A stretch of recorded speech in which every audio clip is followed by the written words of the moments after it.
This show is called Connecting Hope, and each and every week that's what we hope happens here on Connecting Hope, that we connect people to hope and help. Hello, I'm Will Hampton along with our host, Monica Greer. Good to have you as part of the show. As always, each and every week we get to sit here and talk mainly about good stories and good things that are happening in this community. Yes. Yeah, I hope that people have learned something. We've done several shows now, and just the different resources that we can provide, and hopefully get some people the help that they might need or their family might need.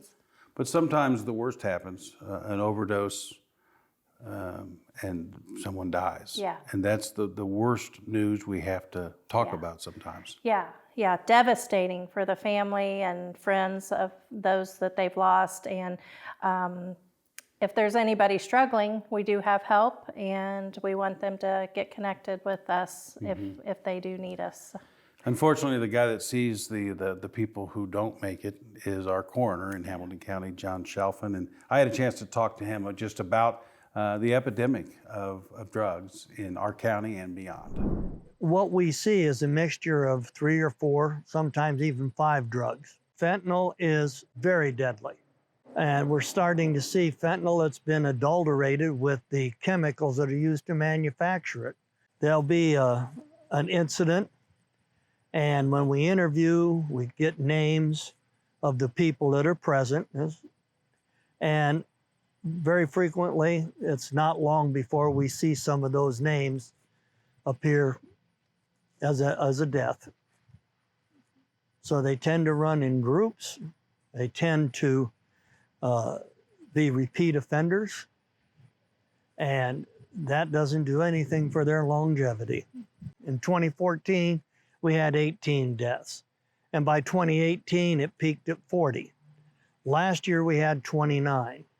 This year so far, we're at 20 confirmed, and we're waiting on test results on 2 more. So I imagine it's going to be pretty close to what it was last year. I'm guessing 29 or 30 drug deaths in the county. The aftermath with the families that are left behind, it's very painful for them, very emotional time. A lot are in denial, but you never really get used to it. It's something that's an abomination. It's a scourge that's been wished on our society, and something we need to try and correct. Part of the problem with that is you've got to consider we're a county of about 330,000, but if you look at, let's say, 30 people out of that, it's a very, very small percentage. So to get people behind that, to try and fund something to treat it and eradicate it, treatment centers, it's pretty difficult when you're talking fractions of a percent of the population. I think the best cure is our drug courts and what they can arrange for. And the second best thing going in the county is when they're incarcerated over at the county jail, they have a very good program to try and help these people. Thank you, John, for the work you do. It is tough work. We do appreciate it. But you know, here on Connecting Hope, we like to focus a lot on the success stories and the positive stories, and we have another one tonight. Yes, Shannon. She is our new peer recovery specialist, and she has a great story to share. Yeah, she sure does. And here's tonight's success story, Shannon. Well, I first started using drugs when I was 12 years old.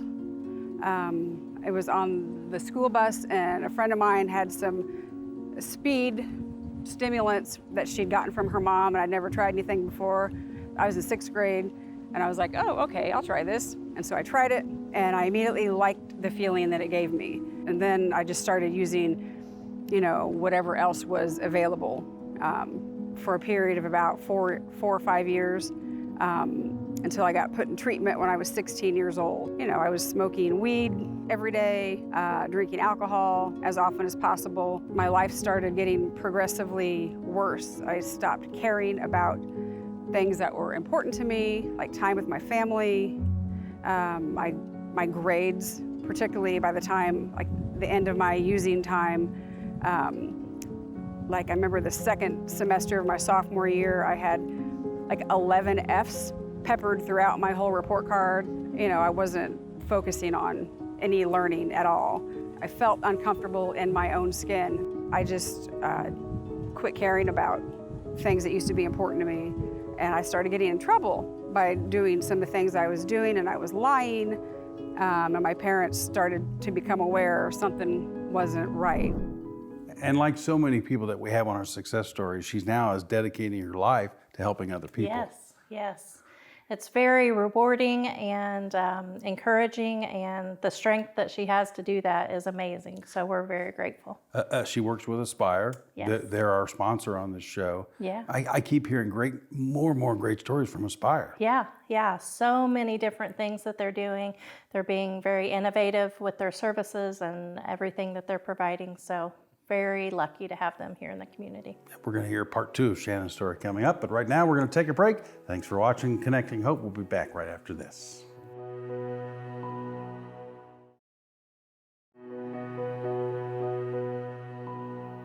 And welcome back to Connecting Hope. Will Hampton along with Monica Greer, and we just got some hardware in here tonight. We got some guys that are walking in here looking pretty good. Thanks for being here. Nick KLINGKAMMER from the Indiana State Police and Steve Pickett from Fishers Police. Welcome. Glad to have you here on Connecting Hope. And I guess before we really get into it, your connection to Monica and the Hamilton County Council on Alcohol and Other Drugs, where is that connection? Well, first off, Steve and I are both board members with the council, and then also our agencies assist with the Hamilton County Traffic Partnership, which deals with sobriety checkpoints and DUI grants. The Traffic Safety Partnership is a big part of your program, isn't it? Yes, yes. We meet monthly. We have, we plan out all the activities that the officers are going to do, a lot of paperwork involved. But yeah, it's a great partnership with all of the local agencies and then along with the state police. And we also have a representative from state excise police that comes as well. So it's a great. Tell us about that partnership. How's it work? Traffic Safety Partnership was established originally with the 5 largest agencies in Hamilton County, where it's a one-stop shop. We get our federal grant funding from the Indiana Criminal Justice Institute. So they wanted to put it in one location, so we developed a partnership with George Christo many years ago. So I've been with the partnership 18 years now. And when the state giving us the grant funds, we can use them for sobriety checkpoints, seatbelt enforcement campaigns. There's 5 blitzes this year, including safe family travel, DUI focused, cell phone usage focused ones. There's all kinds of different things that we can do with this money. So like she said, by us filling out our paperwork for each individual agencies, that's how we get reimbursed through the state. They just send all the money in. Monica controls all the funds as being the head of the partnership. Okay. Yeah, and it's a reimbursement-based grant. So the agencies, like Steve said, they pay the officers and then our agency reimburses them through the grant monies that are available. So yeah, well, why don't you talk a little bit about the sobriety checkpoints, how often you do those, what those entail? Well, we try to schedule 4 to 5 sobriety checkpoints a year throughout different locations of Hamilton County. We'll sit down with all the agencies and the Hamilton County Prosecutor's Office and tabulate where we've had the most OWI violations and arrests or high traffic crash areas. And then we'll tabulate that information, and then that will dictate some of our locations that we select for those checkpoints. And then once those are selected, we'll handle them out. We'll recruit the necessary manpower and so forth, and then we'll set it up. Does it matter where it is, like what road, whether or not the state police is there? Is it ever just a local jurisdiction? Or? No, the state police is statewide. So the location that will not affect us. It could be a city street, a county road, a state highway, U.S. highway, if it's a good, safe location for the officers to conduct that checkpoint, because obviously that's the biggest priority. But the location will not matter. But with the Hamilton County Traffic Partnership, we actually, it will be in Hamilton County. But the state police does do checkpoints with other partnerships. We go down to Marion County, assist IMPD or other counties that they'll call and ask us, hey, can the state police assist us with manpower? And we're happy to do that. And I know I've had some feedback from our partnership on the sobriety checkpoints, and some of the community members think that you're just out to get them or you're just setting up to get them. Why don't you guys talk a little bit about the education piece and what you do before the checkpoint? And then I know that we've often had some Lyft and Uber drivers come through the checkpoint. So if you could just explain a little bit about that side of it. Like Nick said, we try to plan locations where we have a number of DUI arrests and or violations, particularly DUI crashes. So any crash that we identify as being OWI related, being involved with a drunk driver, we try to target that area. We can't necessarily put up a checkpoint at that location. We can do so within the general area of.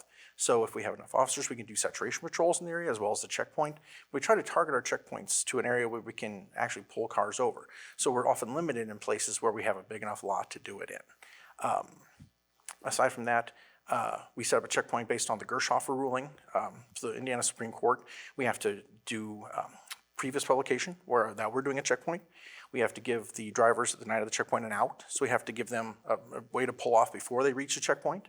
As they reach a checkpoint, we pull in a set number of cars, however many, based on how many officers we have. Pull in a set number of cars. Officers contact the people. We ask for basically driver's license, registration.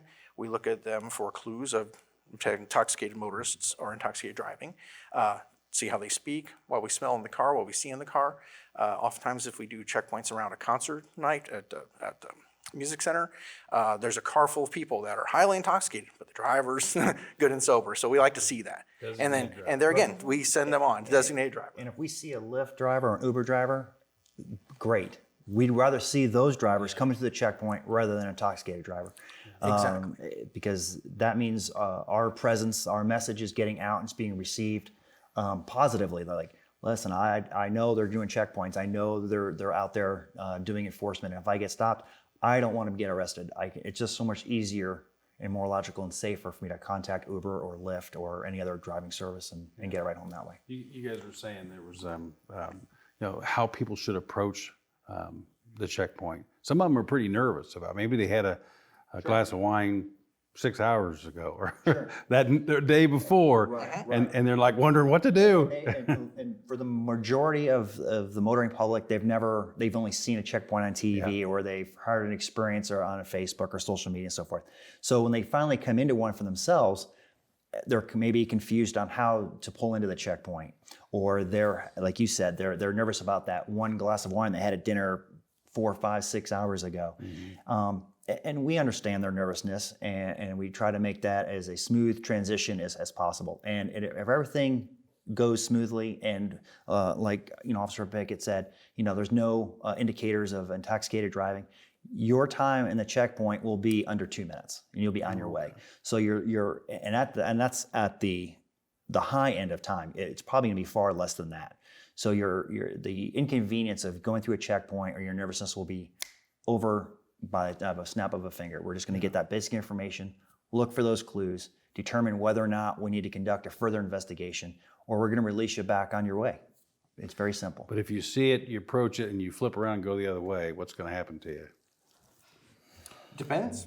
If you commit a violation, you could be stopped.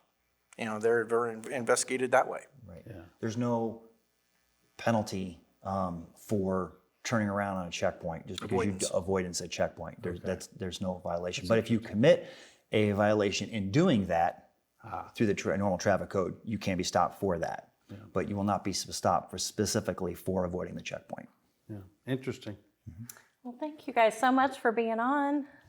No Glad to problem. have Glad to have you here. And another thing we didn't talk about, the cell phone use. That's going okay as far as when you see people with cell phones. If there's a cell phone in their hand, whether they're texting, talking, FaceTiming, GPS, music, whatever, if there is a cell phone in their hand, it is a violation.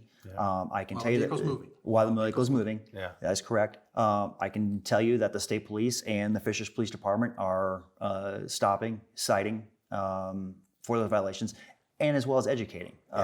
Because sometimes, for whatever reason, they haven't heard about the law. They're not familiar with the extent of what, I just thought it was this part, or I didn't know it was that part. So not only do we enforce, we also educate. And through that, then they can tell their friends and so forth, hey, yeah, I got stopped for it. And this is what they told me. It's real. It's real, exactly. And this law allows us to do more enforcement. The last law was very ambiguous in what we could and couldn't do. We had to observe them much longer, and they had to admit the violation. This one, we see it, we can stop and cite for it. It's much easier, much better for us, and I think for the motorists as well, because they know what they're doing. Well, thank you guys for doing what you do. Thanks for your service. Thank you for having us. Appreciate it. Appreciate you being on the show. We're back with more Connecting Hope right after this.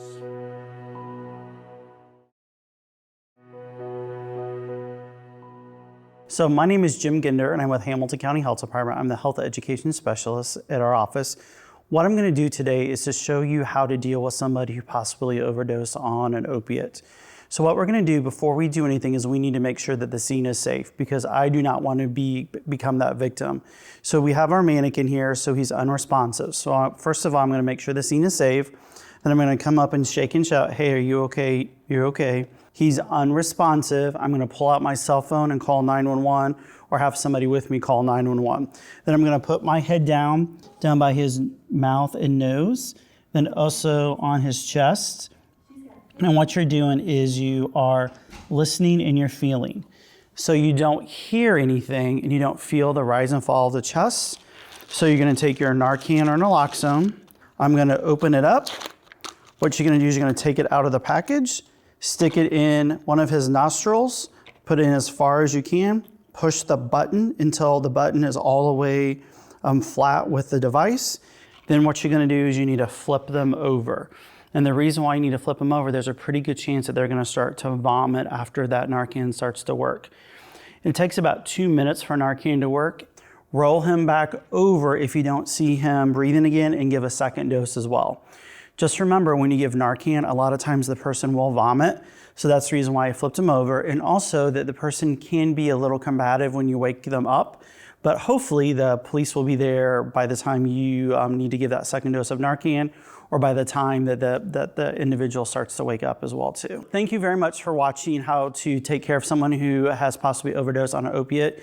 If you like more information, you can visit our page at Hamilton County Health Department, which is www.hamiltoncounty.in.gov. Then just hit Health Department, and you can send us an email, or if you're interested in obtaining some Narcan, we can also provide you some Narcan as well too, free of charge.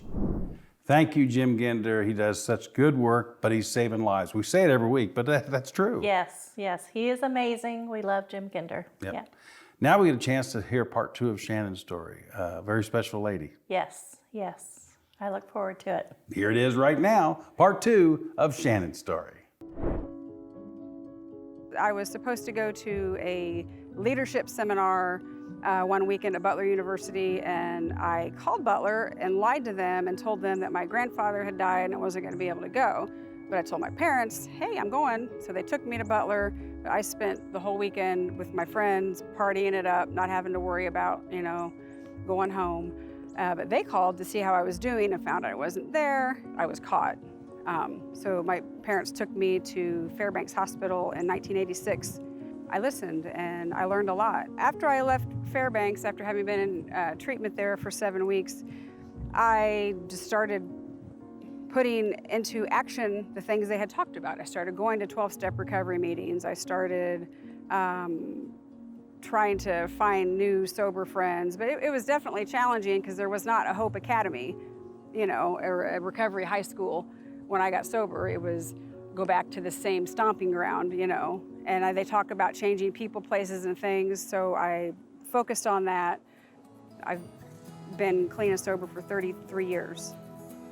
So yeah, when I say that, it's shocking sometimes, but I've just been able to do that. I've accumulated that time by staying clean and sober one day at a time. I don't pick up a drink or a drug no matter what happens. That's been like my mantra. My oldest brother, and this is a part of my story that is important to me to share, he struggled his whole life and he died from an overdose 12 years ago. His name was Sean, and he was amazing, and he had a heart of gold, and everybody loved him. But it was my mom said it was just his demon that he just couldn't overcome, despite how many times he tried.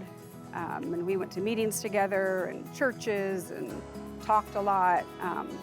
But one time he was alone, and that's the time that he overdosed and nobody was there to call 911 or throw him in a tub with ice, cold water, or do CPR. So that is a huge part of what motivates me to keep wanting to help people recover. And I love that this series is called Connecting Hope, because that's my thing with anybody I talk to, whether it's through my job or personally, is I always want to offer people hope, because there's always hope for recovery. My mom and I used to say about my brother that as long as he's vertical, there's hope. And we knew that, and I always had hope, so as long as he's alive, he's breathing, there is hope, no matter what's happened in the past. So we clung to that, and that's what I still share with people. I want to let people know that there's hope for recovery. I really love talking with Shannon, because one thing she said was she complimented our show in the name of Connecting Hope is exactly what this show should be. I love that story. Yes. Because that's what we're trying to do here. Yes, yeah, it's a perfect title. I'm glad you came up with it. Collaboration. Yes, but I've gotten a lot of positive feedback on that too. It's just, it just encompasses, and it's a positive name, and what we're trying to do is help people, so. Yep. And thank you, Shannon, for sharing your story. We're going to take a break. We're back to close out this edition of Connecting Hope after this.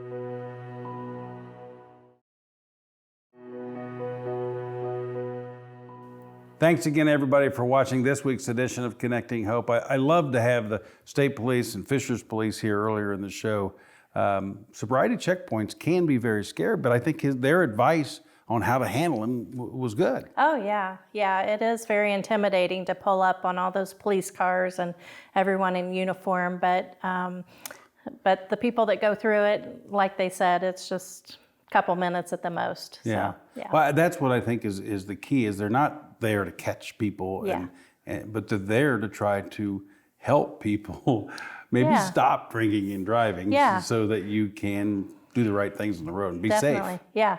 Yep. And they see a lot of Lyft and Uber drivers come through, which is very good to see. Yeah, that is true. Yeah.